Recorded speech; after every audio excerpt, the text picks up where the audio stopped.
Salam, perkenalkan nama saya Salvan Ansel, NIM 1710416471, kelas pagi A3, dosen pengampu Adi Mursalin, SEMM. Baiklah, pada kesempatan kali ini saya akan memaparkan tugas terstruktur manajemen pemasaran internasional. Yaitu, jawaban yang pertama adalah apa yang dimaksud dengan pemasaran internasional dan berilah contohnya. Pemasaran internasional adalah kinerja kegiatan bisnis yang dirancang untuk merencanakan, menetapkan harga, mempromosikan dan mengarahkan aliran barang dan jasa perusahaan kepada konsumen atau pengguna di lebih dari satu negara untuk mendapatkan keuntungan. Contohnya yaitu PT Indofood yang produk Indomie yang sudah memasuki pasar internasional, yakni negara-negara seperti Belanda, Singapura, Australia, dan Malaysia. Yang B, perbedaan pemasaran internasional dengan pemasaran global, yaitu pemasaran internasional adalah pemasaran yang dilakukan antara dua atau lebih negara, sedangkan pemasaran global adalah pemasaran yang dilakukan ke seluruh dunia yang sifatnya global. Soal yang kedua, mengapa perusahaan penting memahami lingkungan budaya pemasaran internasional? Karena budaya dijadikan sebagai jati diri dalam berinteraksi dengan masyarakat internasional. Dalam pemasaran internasional, kita harus mengetahui pengaruh budaya dan harus menyiapkan diri untuk menghadapi tantangan yang akan dihadapi dan akibat adanya aspek budaya ini. Dalam masyarakat global, masih terdapat anggapan dari kelompok sosial bahwa kelompoknya yang paling unggul atau yang biasanya disebut dengan entosiatrisme. Soal yang ketiga, sebutkan dan jelaskan faktor apa saja yang mendorong perusahaan domestik memasuki pasar internasional. Yang pertama yaitu pemanfaatan pengetahuan dan teknologi. Jika satu negara mengandalkan dan memanfaatkan ilmu pengetahuan dan teknologi yang baik, tentu akan memperbanyak jumlah produksi barang atau jasa yang dengan mutu dan kualitas jauh lebih baik dibandingkan dengan negara lainnya. Negara yang memanfaatkan pengetahuan dan teknologi pastinya akan memiliki sistem dan mesin produksi berteknologi canggih dalam memproduksi barang atau jasa dalam jumlah besar dengan waktu yang singkat. Tentu hal ini akan menghemat biaya produksi dan juga efisiensi waktu. Yang B, ketersediaan sumber daya alam yang berbeda. Faktor pendorong terjadinya pemasaran internasional selanjutnya adalah adanya perbedaan kekayaan sumber daya alam. Setiap negara pastinya memiliki perbedaan kondisi geografis yang menyebabkan terjadinya perbedaan kekayaan sumber daya alam. Karena itu, setiap negara memiliki variasi dalam memproduksi barang atau jasa tergantung dengan sumber daya alam yang dimiliki negara masing-masing. Contohnya yaitu Indonesia yang memiliki kekayaan alam yang melimpah pada sektor kelautan dan gas bumi. Tentu hal ini akan sangat berpengaruh bagi perdagangan Indonesia ke luar negeri atau yang sering disebut sebagai kegiatan ekspor. Yang C, belanja berdasarkan tren dan gaya hidup. Tren dan gaya hidup juga bisa menjadikan salah satu faktor yang mendorong terjadinya perdagangan sosial internasional. Misalnya adalah ada orang yang menyukai produk fashion yang bermerek ternama luar negeri daripada produk dalam negeri. Jika begitu banyak orang memiliki tren serupa, fashion tersebut akan menjadikan kebutuhan dan dicari banyak orang. Karena itu, negara tersebut perlu mengimpor produk fashion tersebut dari luar negeri yang dimaksud. Yang D, yaitu ekspansi yang D saya ulangi, plus minus produk yang dibuat satu negara. Ada kalanya suatu negara melakukan produksi barang tertentu secara besar-besaran karena adanya faktor lain yang mendukung sehingga menimbulkan kelebihan produk. Soal yang keempat, apa saja yang menjadi hambatan dalam pemasaran internasional yang dilakukan dengan melalui ekspor ke negara tujuan?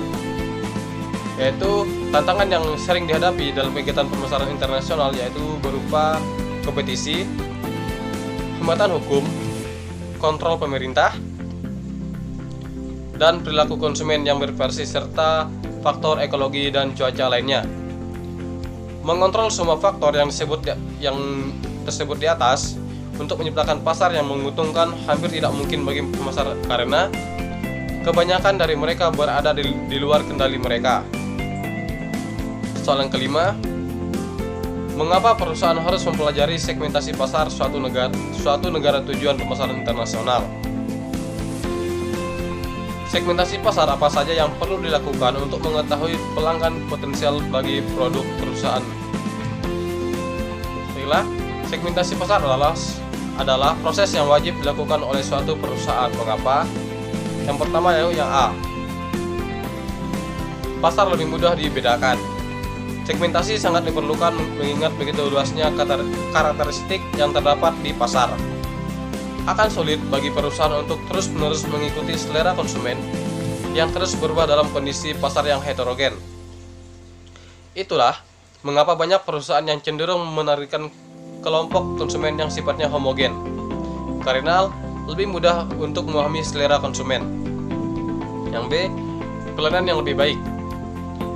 Menurut Philip Kotler dalam bukunya Principles of Marketing, kepuasan konsumen adalah hasil yang dirasakan oleh pelanggan terkait kinerja suatu perusahaan yang baik. Kinerja yang baik yang dimaksud di sini tentu bukan tentang bagaimana perusahaan konsisten menghasilkan keuntungan, tetapi hal sederhana yang berkesan di mata konsumen, yakni pelayanan yang baik. Anda akan cenderung lebih mudah untuk melakukan hal ini karena kebutuhan pasar atau konsumen telah dikelompokkan dari awalnya heterogen menjadi homogen. Yang C, strategi pemasaran lebih terarah. Dalam melayani segmen pasar yang sifatnya homogen, Anda juga akan lebih mudah dalam merencanakan strategi pemasaran dan marketing mix seperti produk, harga, promosi, tempat, orang, dan proses, serta bukti fisik dengan lebih terarah, tajam, dan tepat sasaran. Yang D, menemukan peluang baru. Perusahaan yang memiliki pemahaman atau kemampuan untuk menganalisis segmentasi pasar dengan baik tentunya akan memiliki kemungkinan lebih besar untuk menemukan peluang baru, atau bahkan segmen pasar yang tidak memiliki banyak kompetitor dan pesaingnya belum terlalu ketat. Yang E, faktor penentu desain. Segmentasi pasar yang berbeda tentu membutuhkan pendekatan yang berbeda pula, termasuk dalam hal desain, baik itu desain produk ataupun desain konten promosi. Anda dapat mendesain produk atau konten promosi sesuai dengan kebutuhan dan keinginan segmentasi tersebut. Yang F, strategi komunikasi lebih efektif. Komunikasi dapat berjalan dengan lebih efektif apabila Anda memahami siapa lawan bicara Anda, apa kesukaannya, kebiasaannya, latar belakang, dan sebagainya. Berkomunikasi dengan para penilai, dengan para milenial tentu akan berbeda dengan berkomunikasi dengan orang tua. Dalam hal ini, Anda akan lebih mudah untuk menentukan brand mix yang paling sesuai dengan segmen pasar tersebut. Yang G, melihat kompetitor dengan segmentasi pasar yang sama. Dengan mengetahui segmentasi pasar perusahaan, nantinya Anda juga akan menyadari bahwa ada perusahaan lain yang memiliki produk sejenis dan menargetkan segmentasi pasar yang sama. Hal ini bisa menjadi kabar baik sekaligus kabar buruk. Yang H yaitu evaluasi target dan rencana bisnis. Setelah Anda memiliki segmen pasar yang akan Anda targetkan, Anda dapat melakukan evaluasi terkait efektif atau tidaknya kegiatan pemasaran yang Anda lakukan selama periode waktu tertentu. Soal yang keenam, jelaskan strategi yang harus digunakan dalam pasar global atau pemasaran global. Yaitu strategi yang pertama adalah melakukan ekspor. Ekspor merupakan kegiatan produksi barang di suatu negara dan menjual hasilnya di negara lain. Yaitu ada dua aktivitas ekspor. Yang pertama ada ekspor tidak tetap, yaitu merupakan suatu kegiatan ekspor yang hanya dilakukan apabila ada permintaan dari konsumen dari negara lain. Yang kedua, ekspor aktif. Ekspor aktif merupakan komitmen perusahaan untuk mengembangkan ekspor. Perusahaan membuat produknya di negara sendiri, home country. Ekspor aktif terjadi apabila perusahaan tersebut mempunyai komitmen untuk melakukan ekspansi ke pasar tertentu. Yang kedua yaitu menegosiasikan kesepakatan warlaba atau finance dan atau lisensi. Lisensi adalah penjualan lisensi, berarti perusahaan menjual lisensi atau discount, membuat kontrak persetujuan dengan pembeli lisensi bahwa lisensi memperoleh hak untuk menggunakan properti industri seperti paten, merek dagang, dan hak cipta. Keterampilan teknis atau studi kelayakan, manual, saran yang bersifat teknis, dan lain-lain. Desain arsitektural dan teknikal dan atau kombinasi hal tersebut dengan membayar fee atau royalti tertentu kepada diskoner. Yaitu bentuk-bentuk lisensi sendiri yaitu ada warlaba, kontrak manajemen, dan produksi kontrak. Yang ketiga, membentuk usaha patungan atau joint venture atau usaha patungan. Jenis joint venture adalah perjanjian kemitraan atau partnership antara investor asing dengan investor lokal setempat untuk mendirikan usaha lokal. Yang keduanya berbagi kepemilikan dan pengendalian. Joint venture adalah sebuah strategi masuk untuk sebuah pasar host country di mana pihak mitra atau lokal memiliki kepemilikan bersamaan dalam sebuah perusahaan yang baru dibentuk. Yang keempat yaitu investasi langsung. Strategi investasi langsung ini sebagai strategi masuk ke host country dengan cara mendirikan sebuah anak perusahaan yang memiliki 100% dipegang oleh perusahaan. Dalam melaksanakannya dapat dilakukan dengan cara mendirikan sebuah perusahaan baru atau melakukan pemilihan atau akuisisi perusahaan yang telah ada. Soal yang ketujuh, mengapa pertumbuhan ekonomi menjadi faktor pendorong pertumbuhan pemesanan global? Alasannya, yang membuat pertumbuhan ekonomi di dunia adalah dunia dapat mendorong kemajuan pemesanan secara global, yaitu dapat menciptakan peluang usaha atau bisnis yang dapat mendukung suatu perusahaan, dapat berkembang secara global, dapat mengurangi perusahaan asing yang masuk ke perekonomian lokal. Baiklah, langsung saja saya masuk ke jawaban soal video. Yaitu yang pertama, video pertama berjudul Pemasaran Internasional Standar ISO 9000 dalam Perdagangan. Video yang kedua berjudul Pemasaran Internasional dan Pemasaran Global. Untuk pembicara dalam video pertama yaitu ada Erika Nanda S, Gusti Ading SKM, Nabila Gusti V, Rinaldi Gratimas P, Usi Uswatun H, Yaser Badawi.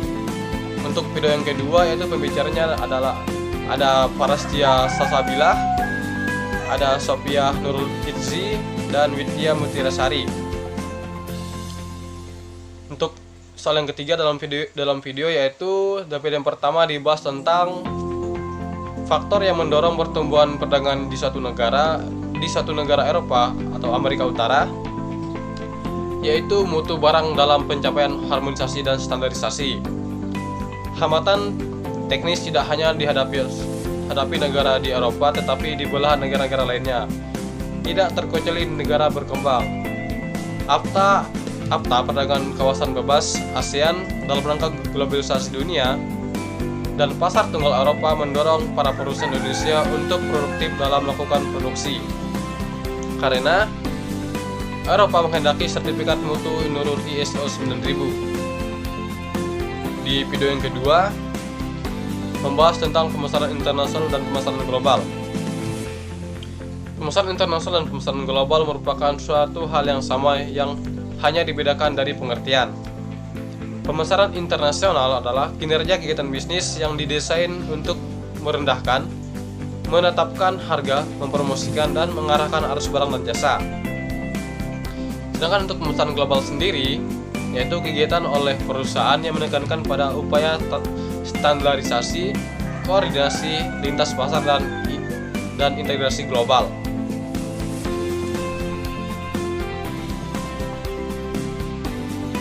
Itulah soal yang keempat. Dari video tersebut yang saya dapatkan yaitu yang pertama, memberikan pengetahuan tentang faktor yang menjadi acah dalam pendorong perdagangan atau bisnis, yaitu mutu barang. Yang kedua, mengetahui perbedaan antara pasar internasional dan juga pasar global. Yang ketiga, pemasaran internasional harus memiliki sertifikat ISO. Yang keempat, mengetahui perbedaan fokus perdagangan internasional dan pemasaran global. Baiklah, sekian yang dapat saya sampaikan dari tugas struktur manajemen pemasaran internasional. Jika ada yang salah, saya mohon maaf. Sekian dari saya ucapkan terima kasih.